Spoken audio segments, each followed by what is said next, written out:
Hey, good morning, guys. I thought I'd try something out new today. It's kind of weird because I'm not used to being on a camera. And so, if I'm a little weirdo, if I'm a little crazy, I'm sorry. But it's the first time I've really ever done stuff like this. I've never really taken selfies. It's not really been my thing. And so, putting myself on a video is kind of weird to me, too. Now, why am I doing this thing that's weird to me? Why am I jumping on a video camera and kind of overcoming that obstacle?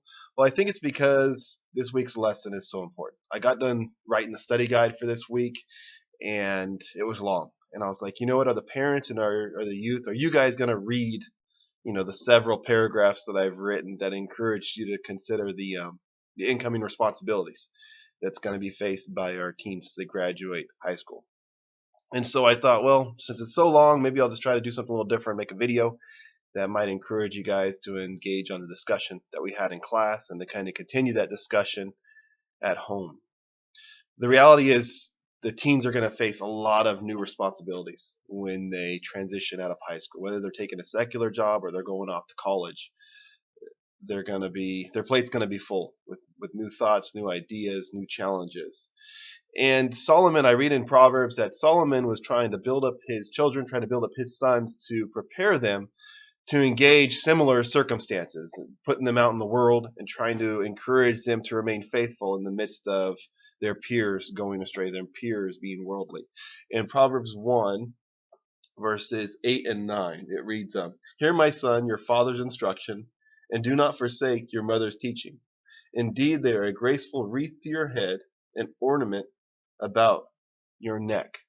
So Solomon wants to encourage his children to recall the things that they have been taught while they were at home, while they were living at home and being encouraged by their parents. Such an important teaching, such an important truth. I'd encourage you to read all of Proverbs chapter 1 and reflect on that as parents and as youth as to how we could utilize that in this transition. But we had Brandon Whitehead come into class and he encouraged us. He told us about his experiences at college that he's dealing with. He lives on campus, or he did live on campus. I was living at home a little more. And the pressures that he had while he was living there. He talked about how the principles that his mother had taught him, how the wreath around his neck had served him well, how it helped him to overcome some of the temptations, some of the obstacles. He shared some of those principles with us that helped him to overcome the obstacles that he faced. And he did face many. I mean, he talked about the peers that he was surrounded by. He said on his level in the dorm that he was the only Christian, and at least the only professing Christian. And so, probably the only Christian. Um, and so that being said, he was under a lot of pressure. His peers were worldly, were engaging in those activities without any hesitancy. Kind of like chapter 1, verse 10.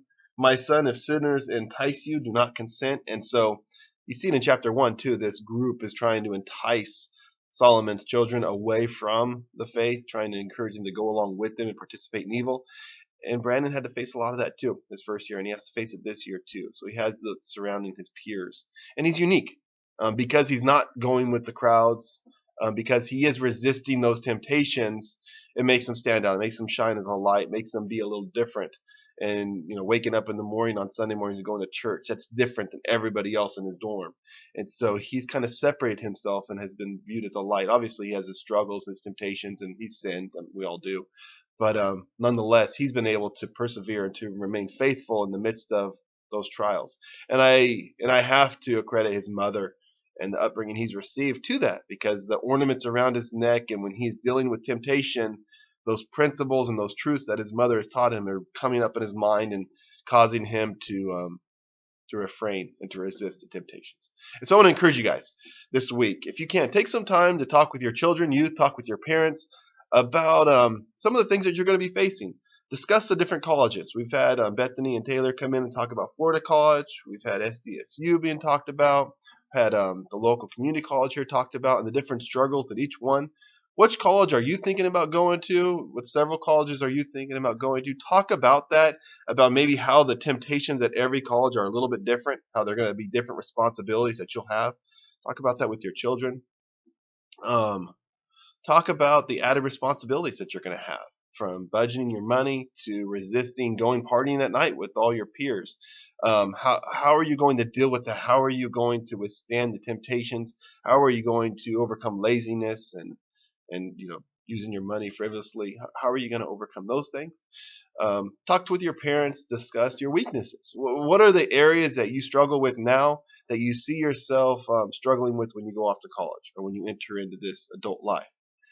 Satan is going to find those weaknesses. He's going to attack them. That's the point that he's going to hit you on. So it's important that you focus on those things. You recognize what your weaknesses are so you could strengthen yourself. You could build those muscles up so that when you are attacked, you're able to withstand that. So parents and youth work together, talk about the weaknesses that they have that Satan might utilize and attack while they're off at college and going through this transition.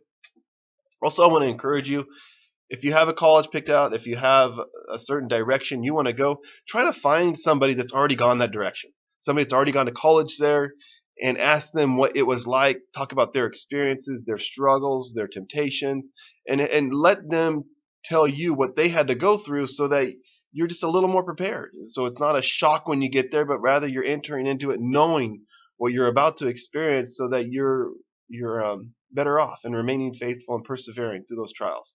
Discuss these things. I want to encourage you, parents and youth, to get down, sit on the couch while you're driving, wherever you're at. You got a week off, kids.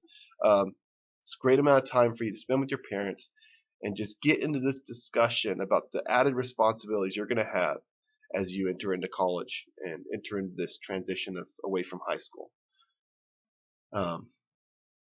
Again, weird to make a video. I'm not used to doing this, but I really wanted to encourage this discussion to take place because we lose so many of our teens as they transition out of high school into college, and these talks are just so important. And so we need to begin them now while your children are at home and while you have these intact relationships so that when they're strained, when they're off at college and they're going through the hardships, you guys are able to talk through some things. Love you guys. I hope you have a good week, and I look forward to seeing you all on Wednesday night to sing. God bless you guys, and we'll talk to you then.